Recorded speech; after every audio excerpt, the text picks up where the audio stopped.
Pukul 6 waktu Indonesia Tengah. Inilah Radio Republik Indonesia Bau-Bau dengan Warta Kepton, berita seputar Kepulauan Buton. Hasilnya sudah tidak terdapat perubahan yang rawan pangan, sehingga dapat dikatakan Kota Bau-Bau tahan terhadap pangan. Kalau informasi terkait penganiayaan berat itu sebenarnya itu belum pasti, karena bisa jadi kemungkinan bisa jadi kecelakaan. Pendengar RRI Bau-Bau, selamat pagi dari kawasan Limbo, Wolio Tangada. Pada kami sampaikan pokok-pokok berita. Dinas Pertanian dan Ketahanan Pangan Kota Bau-Bau resmi merilis buku peta ketahanan dan kerawanan pangan tahun 2025. Polres Bau-Bau selidiki kasus pemuda ditemukan bersimbah darah di Jalan Betoambari. Inilah Warta Kepton pagi selengkapnya hari ini, Rabu 10 Desember 2025, bersama saya Siti Nur Hardianti.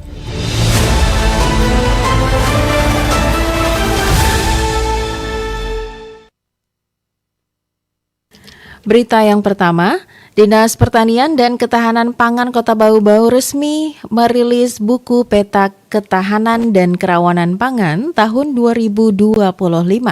Dari peta itu terlihat saat ini tidak ada lagi kelurahan berstatus rawan pangan. Mengenai hal itu, reporter RRI Bau-Bau Harul Mulku menurunkan laporannya.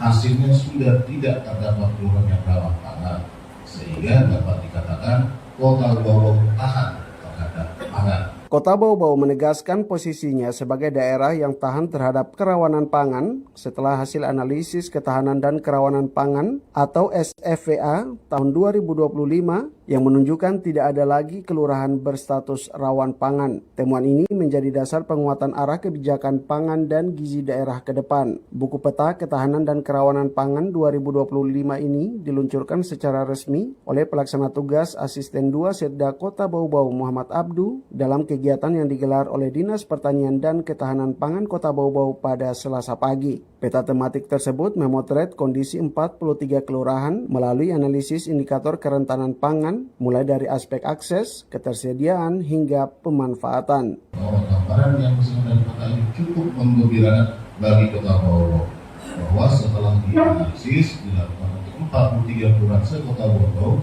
hasilnya sudah tidak terdapat kelurahan yang rawan pangan, sehingga dapat dikatakan Kota Bau-Bau tahan terhadap pangan. Menurut laporan yang diterima pemerintah daerah, peningkatan signifikan kondisi ketahanan pangan ini sejalan dengan tren penurunan kemiskinan. Data menunjukkan jumlah penduduk miskin menurun dari 7,53% pada tahun 2023 menjadi 7,40% pada tahun 2024 dan tetap pada level yang sama hingga Maret 2025. Ia juga menegaskan bahwa peta kerentanan pangan dapat dimanfaatkan sebagai early warning system untuk mendeteksi gejala rawan pangan di suatu wilayah. Informasi tentang ketahanan pangan dan kerentanan pangan sangat penting dalam rangka penyusunan kebijakan dan program baik tingkat pusat maupun daerah. Muhammad Abdu menekankan pentingnya kerja kolaboratif seluruh pemangku kepentingan. Dengan peresmian peta ketahanan dan kerawanan pangan tahun 2025, pemerintah Kota Bau-Bau berharap dokumen ini menjadi rujukan strategis dalam perencanaan, penganggaran, dan pelaksanaan program pembangunan pangan dan gizi yang berkelanjutan di seluruh wilayah Kota Bau-Bau. Dari Kota Bau-Bau, Harul Mulku, RRI terus mengudara untuk Indonesia.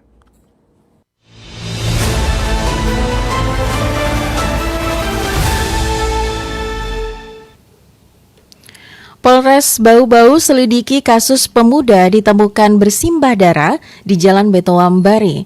Selengkapnya reporter RRI Bau-Bau Harul Mulku melaporkan. Maksud kami Waode Nurliani menurunkan laporannya.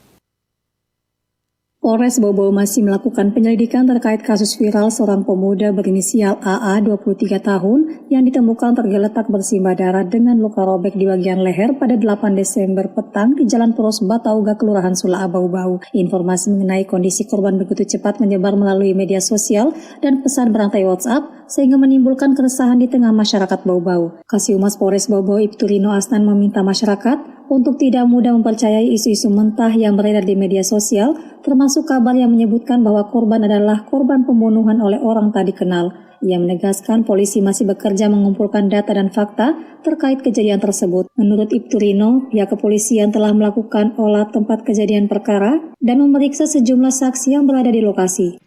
Kalau informasi terkait penganiayaan berat itu sebenarnya itu belum pasti. Karena bisa jadi kemungkinan bisa jadi kecelakaan. Jadi untuk informasi yang beredar di tengah masyarakat bahwa itu penganiayaan, tolong jangan disebar dulu.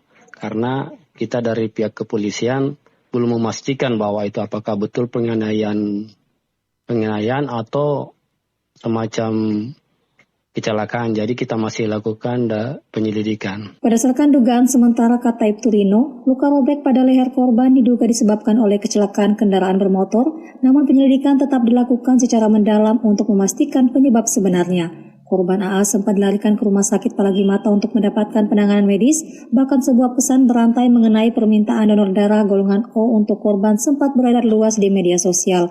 Namun tak lama berselang, korban akhirnya meninggal dunia. Jenazahnya telah dijemput pihak keluarga untuk dimakamkan Selasa 9 Desember. Kasius Polres Bau-Bau Ibtu Rino kembali mengimbau masyarakat agar tetap tenang dan tidak langsung mempercayai informasi yang belum terverifikasi, terutama terkait dugaan penyebab kematian korban. Ia menegaskan penyidik Polres Bau-Bau terus melakukan pendalaman untuk mengetahui apakah peristiwa tersebut merupakan tindakan penganiayaan berat atau murni kecelakaan. Wade Nurliani, reporter Bau-Bau, melaporkan. Anda sedang mendengarkan Warta Kepton, berita seputar Kepulauan Buton. Beralih ke informasi lainnya, pemerintah Kabupaten Buton Tengah meneguhkan komitmennya dalam memperkuat pendidikan anak usia dini melalui pelantikan Pokja Bunda PAUD serta pengukuhan Bunda PAUD tingkat kecamatan, desa, dan kelurahan se-Kabupaten Buton Tengah di Gedung Kesenian Kecamatan Lakudo pada Selasa 9 Desember 2025. Dalam sambutannya, Bunda PAUD Buteng Umi Norana menegaskan bahwa pentingnya, maksud kami, pelatihan ini merupakan langkah konkret memperkuat layanan PAUD holistik, integratif. Ia menyampaikan 5 pesan strategis kepada para pengurus baru, penguatan advokasi, peningkatan sinergi lintas pemerintahan, dorong partisipasi anak usia 5 hingga 6 tahun, keteladanan dalam menggerakkan masyarakat, hingga penguatan kemitraan dengan seluruh pemangku kepentingan. Ia juga menekankan pentingnya mengawal tumbuh kembang anak sejak TK dalam mendukung program wajib belajar 13 tahun. Sementara itu, Bupati Buton Tengah Azari juga menyoroti peran sentral ibu sebagai penentu ketentraman sosial dan kemajuan daerah. Ia menekankan bahwa kualitas generasi masa depan sangat bergantung pada kesiapan anak-anak hari ini, sehingga kolaborasi semua pihak menjadi keharusan.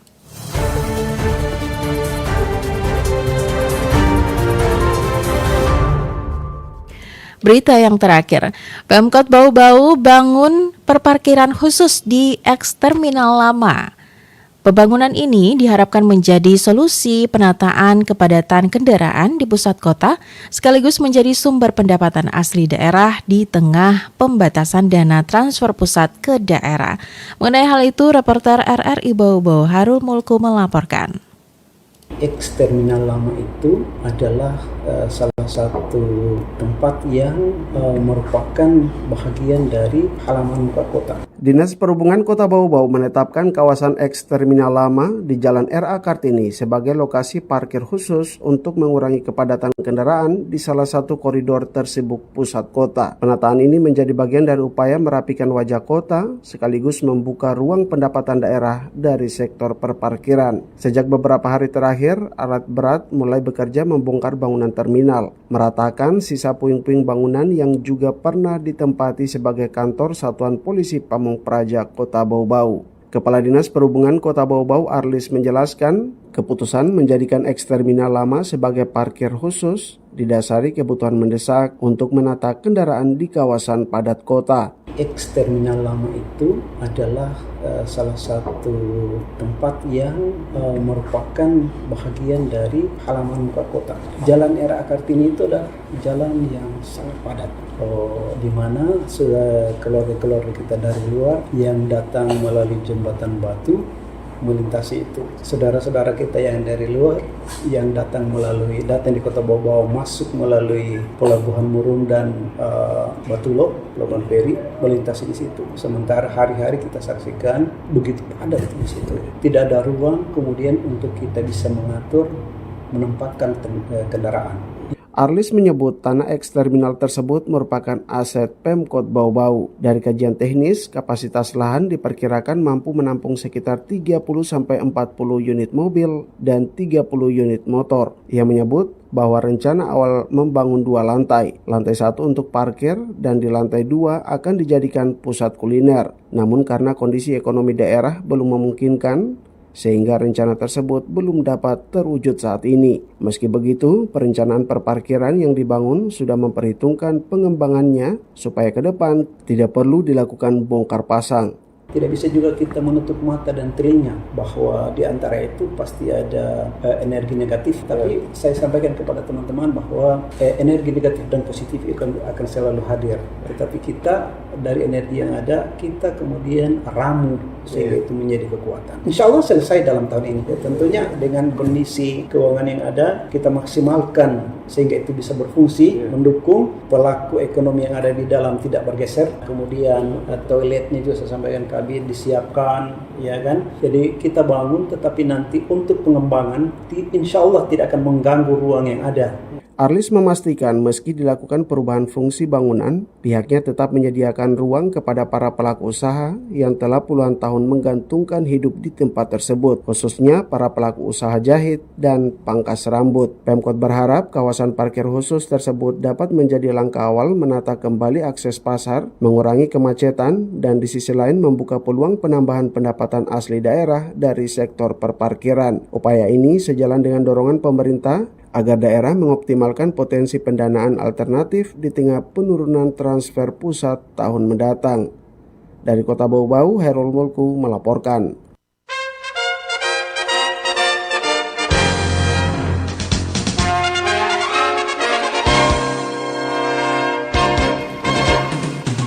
Pendengar, sebelum kami akhiri Warta Kepton pagi ini, kembali kami sampaikan pokok-pokok berita. Dinas Pertanian dan Ketahanan Pangan Kota Bau-Bau resmi merilis buku peta ketahanan dan kerawanan pangan tahun 2025.